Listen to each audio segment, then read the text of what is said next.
출애굽기 14장 1절부터 14절까지 한절씩 교독하겠습니다. 여호와께서 모세에게 말씀하여 이르시되 이스라엘 자손에게 명령하여 돌이켜 바다와 믹돌 사이에 비아히롯 앞 곧 바알스본 맞은편 바닷가에 장막을 치게 하라. 바로가 이스라엘 자손에 대하여 말하기를 그들이 그 땅에서 멀리 떠나 광야에 갇힌 바 되었다 하리라. 내가 바로의 마음을 완악하게 한즉 바로가 그들의 뒤를 따르리니 내가 그와 그의 온 군대로 말미암아 영광을 얻어 애굽 사람들이 나를 여호와인 줄 알게 하리라 하시매 무리가 그대로 행하니라.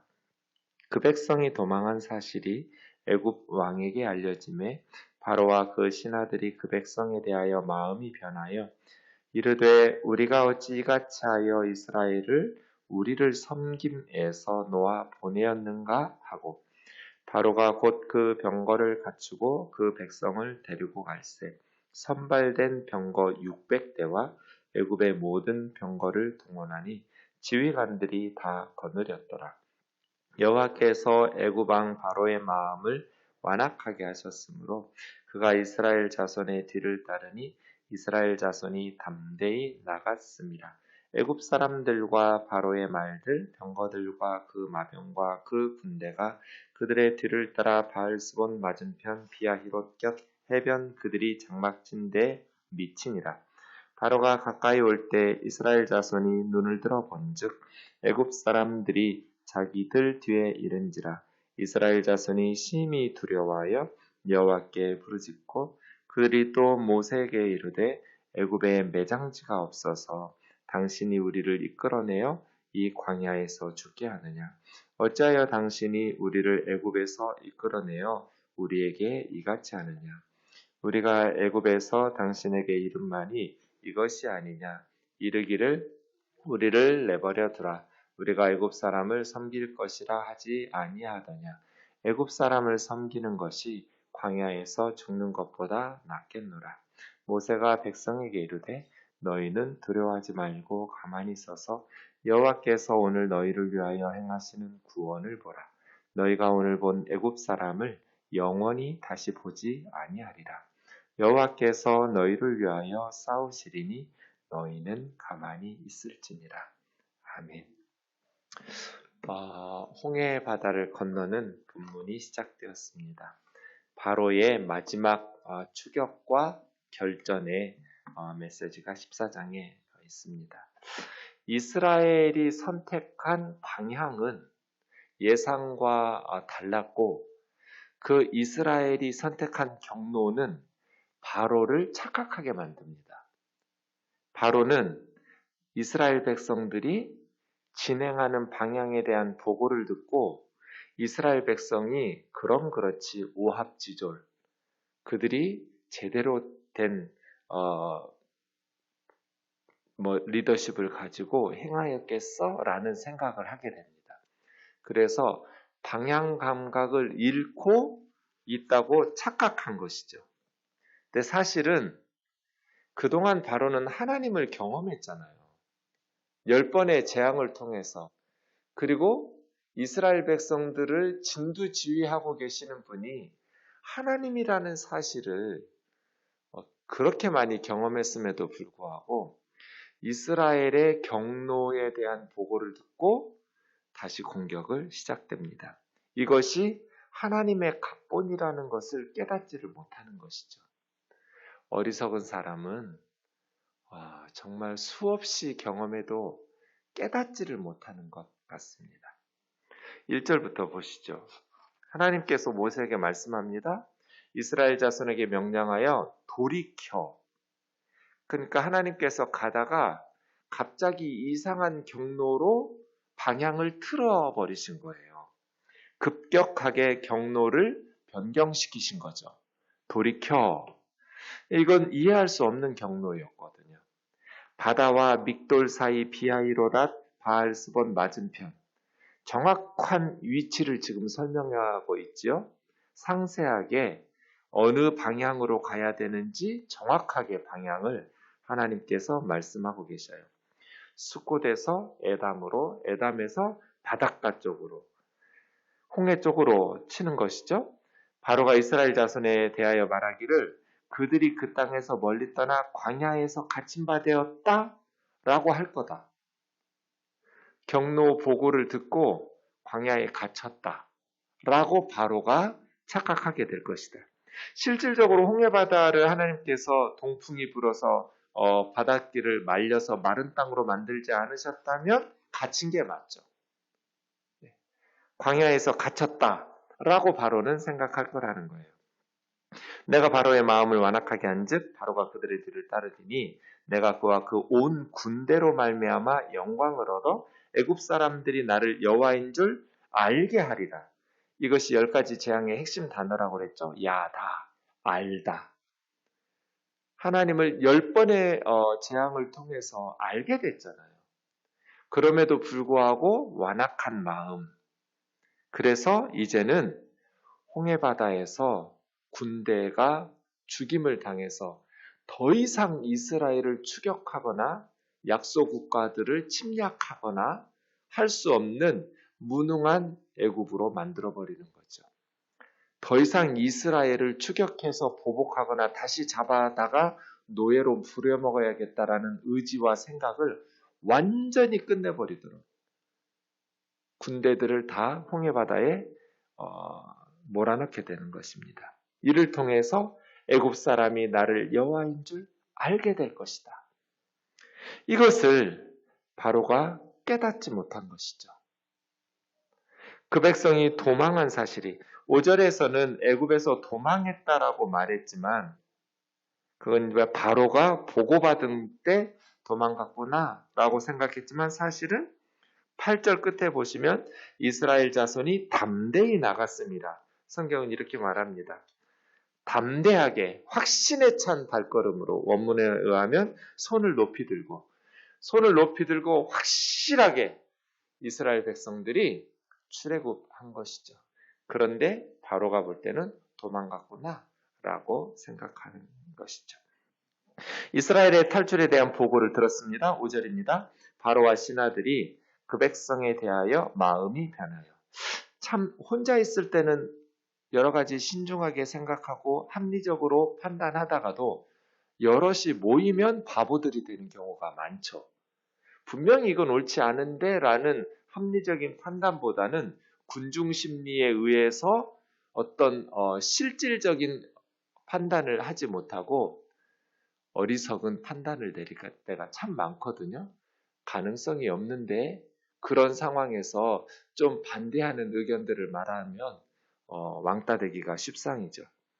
모여가지고 지금 이상한 방향으로 바로와 그의 신하들이 방향을 틀었어요. 억울하기도 할 거고 분노도 있을 거고 지금 장자들을 다 잃었고 애굽을 초토화시키고 그동안 노예로 부려먹던 그러한 히브리 민족이 저렇게 우리의 은금 패물과 의복들 다 뺏어서 도망가는 것을 보니 화도 났을 거고요. 라고 생각해서 모인 바로와 신하들이 마음이 변한 거예요. 우리가 어찌 이같이 이스라엘 우리를 섬김에서 놓아보내었는가? 두려움과 슬픔 대신에 그들이 지금 현실적인 생각에 또 사로잡힌 거예요. 우리가 값싼 노동력을 저렇게 많은 노예들을 우리를 섬기도록 하는 데서 놓아 보내어주는 것이 너무 아까운 것이죠. 바로가 병거를 갖추고 백성을 데리고 갔을 때 선발된 병거 600대, 이집트의 최고 정예부대겠죠? 군사력을 갖추고 애굽의 모든 병거를 동원하니 지휘관들이 다 거느렸더라. 여호와께서 애굽 왕 바로의 마음을 완악하게 하셨으므로 그가 이스라엘 자손 뒤를 따른 이스라엘 자손이 담대히 나갔습니다. 애굽 사람과 바로의 말들, 병거들, 그 마병과 그 군대. 이걸 2번 반복하고 있어요. 6절에서 7절 그리고 9절. 애굽 사람들의 잘 조직된 막강한 군사, 병거들과 지휘관들과 또 마병과 군대들. 그런데 이스라엘은 어때요? 아무런 준비도 없이 떠났어요. 그냥 무교병 들고 떠났네요. 누룩 넣지 않은 빵 들고. 마병이 어딨고 병거가 어딨고 훈련된 지휘관이 어디 있고 무기가 어디 있어요. 전쟁하면 싸우면 게임이 안 되는 거죠. 막강한 군대, 잘 조직된 훈련된 군사들, 그들을 이끌 수 있는 지휘관들, 그리고 이스라엘은 아무 준비도 없이 떠난 노예들. 그래서 10절입니다. 바로가 가까이 올 때 이스라엘 자손이 눈을 들어 본즉, 소리가 나니까 봤겠죠? 와우, 애굽 사람들이 자기 뒤를 쫓아오고 있네요. 두 가지 반응이 나옵니다. 이스라엘 백성들, 그리고 모세. 이스라엘 백성들은 질문을 3개를 던집니다. 모세에게. 3개의 질문을 던지고 하나의 결론을 내립니다. 보시죠. 똑같은 걸 봤어요. 모세도 다른 거 본 거 아니죠? 이스라엘 자손들이나 모세나 똑같은 상황을 보았어요. 눈을 들어 본즉이죠. 이스라엘 자손은 심히 두려워하여 여호와께 부르짖고 모세를 원망하는데, 첫 번째 질문, 애굽에 매장지가 없어서 당신이 우리를 이끌어내 이 광야에서 죽게 하느냐? 애굽에 매장지가 없냐? 우리를 왜 이쪽으로 인도해서 죽게 만드느냐? 두 번째 질문, 어찌하여 당신이 우리를 애굽에서 이끌어내 우리에게 이같이 했냐? 세 번째 질문, 우리가 애굽에서 당신에게 한 말이 이것 아니냐? 우리 내버려 두라. 우리가 애굽 사람 노예로 섬길 거다. 이렇게 말하지 않더냐? 이렇게 질문을 3개를 던집니다. 그리고 결론 하나는 애굽 사람을 섬기는 것이 광야에서 죽는 것보다 낫겠다. 애굽 사람 섬기자. 이제라도 싹싹 빌고 광야에서 죽는 것보다 낫잖아. 라고 말하는 거죠. 이 3가지 질문과 하나의 결론. 와, 10번의 재앙을 경험했잖아요. 그 하나님의 능력을 경험했잖아요. 올바른 대답은 뭐겠어요? 모세에게 와서 뭐라고 해야겠냐고요. 하나님 앞에 기도하자. 어떻게 해야 되는지 여쭤보자. 그게 정답 아니에요? 그동안 하나님을 경험했잖아요. 그런데 이 사람들 2가지 하죠? 남 탓. 모세 탓하는 거예요. 무슨 억지로 묶어가지고 끌고 왔어요? 아니면 뒤에서 채찍질하면서 때려가면서 가자고 그랬어요? 자기들 발로 손 들고 나왔잖아요. 담대히. 억지로 나온 거 아니잖아요. 얼마든지 애굽에 눌러 앉을 수 있었잖아요. 자기들이 나와놓고 왜 남 탓을 해요? 물론 모세가 가자고 했죠. 근데 모세가 억지로 했나요? 얼마든지 선택할 수 있었어요? 이게 노예 근성이에요.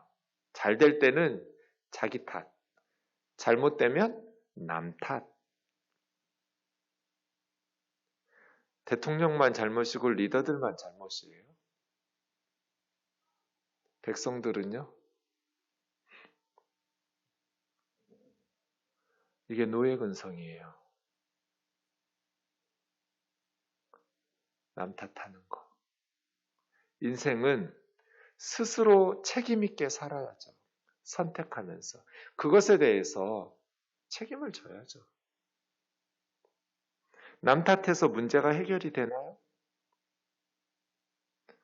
모세에게 나와서 하나님께 여쭤보자. 하나님께 기도하자.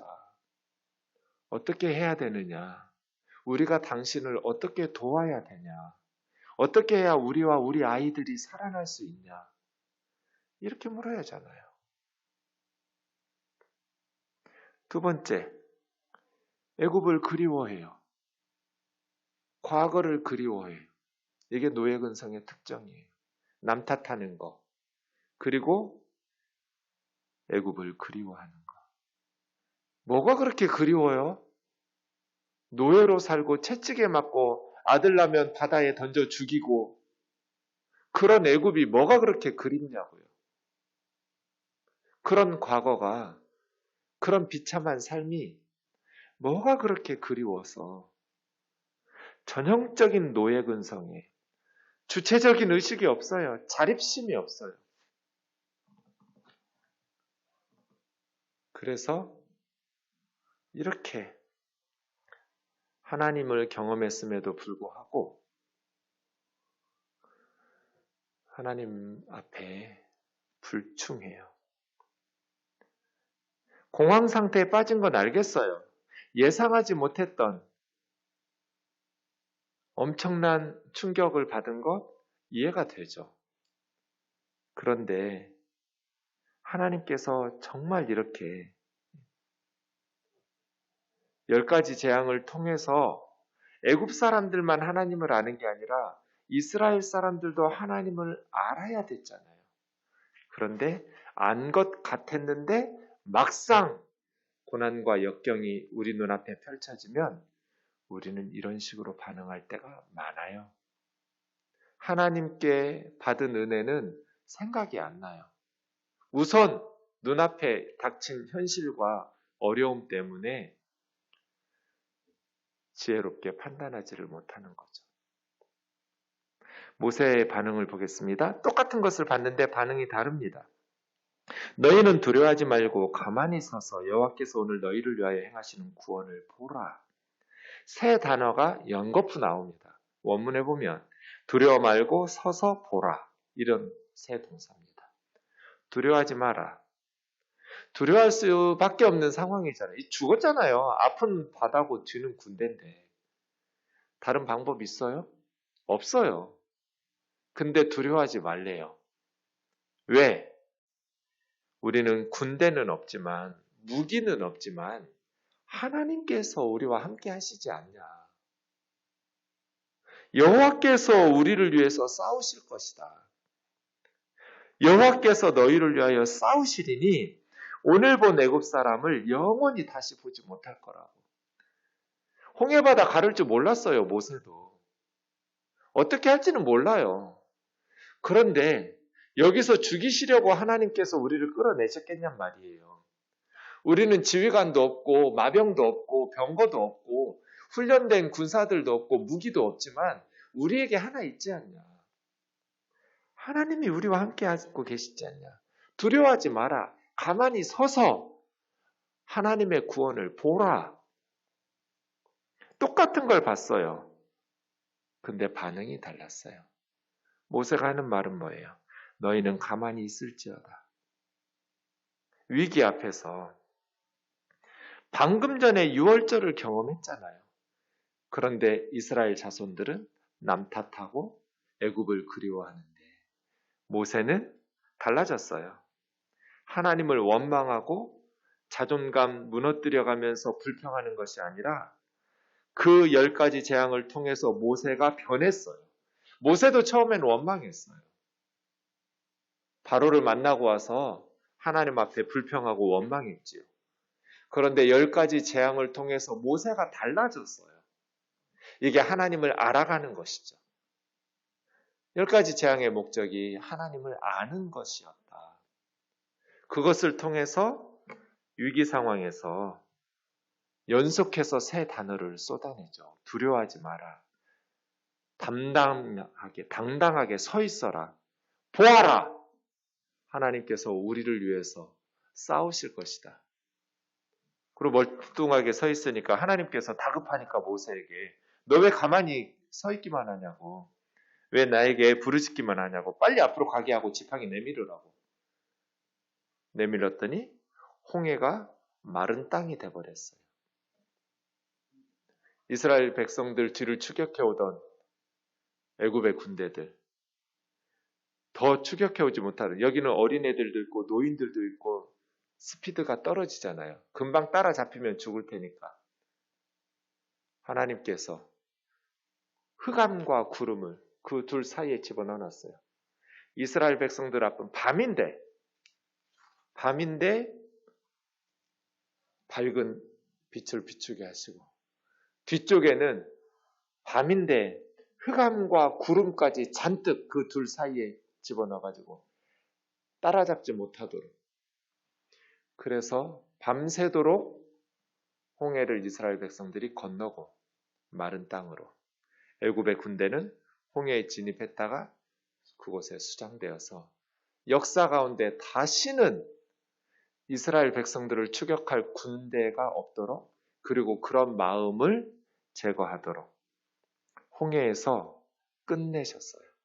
그러지 않으면 계속 애굽이 불안할 거잖아요. 광야 40년 동안. 그러지 않으면 가나안 땅에 가서도 불안할 거고, 애굽은 계속해서 이스라엘에게 보복하려고, 애굽의 정치권에서는 끊임없이 그런 의견들이 이상한 방향으로 결정돼서 가난한 작은 나라 이스라엘을 정복하겠다고 수없이 마음의 유혹을 받을 테니까요. 아예 하나님께서는 방향 감각을 상실하고 광야에서 헤매고 있는 오합지졸처럼 바로와 신하에게 그렇게 착각하도록 하셔서 더 이상 이스라엘을 괴롭히지 못하도록 홍해에서 완전히 끝내신 것이죠. 그런데 이스라엘 백성들은 하나님의 큰 그림을 보지 못하니까 원망하고 불평하고 어떻게 쓸 단어가 하나도 없어요. 어쩌면 이렇게 모를 수가 있어요. 우리는 어떻게 하나님을 섬기고 있는가? 문제는 홍해바다를 건넌 이후에도 이 세 가지 질문과 하나의 결론이 광야 40년 내내 반복된다는 거예요. 단어가 바뀌지를 않아요. 어쩌면 그렇게 사람들이 변하지를 않을까요? 하나님의 은혜를 경험하면 밤새도록 찬양하면서 할렐루야를 외치는데, 어려움을 만나면 하나님 앞에 바른 모습이 모세의 반응이잖아요. 모세만 10가지 재앙을 통해서 하나님을 제대로 알게 된 거예요. 하나님을 바르게 아는, 하나님을 안다라고 말할 때 이것이 단순히 지식이 아니라 우리의 삶 속의 선택으로 나타나고 순종으로 드러나는 하나님과의 바른 관계, 살아계신 하나님을 체험하면서 하나님의 능력과 하나님의 사랑과 하나님의 공의를 배워가는 우리 우면동 교회들 되기를 주의 이름으로 축원합니다. 기도하겠습니다. 사랑하는 아버지, 우리의 모습이 이렇습니다. 하나님의 은혜를 수없이 경험하지만 막상 현실의 위기 앞에서 우리는 원망하며 남 탓하고 또 과거를 그리워하면서 현실을 믿음으로 대응해내지를 못합니다. 자비로우신 주님, 우리도 모세처럼 하나님을 알아갈 수 있도록, 하나님을 아는 것 같았는데 위기를 만나면 다시 처음으로 되돌아가지 않고 믿음이 조금씩이나마 자라나서 하나님 앞에 성숙한 하나님의 백성의 모습으로 기도할 수 있도록 은혜를 베풀어 주시옵소서. 예수님의 거룩하신 이름으로 기도하옵나이다. 아멘.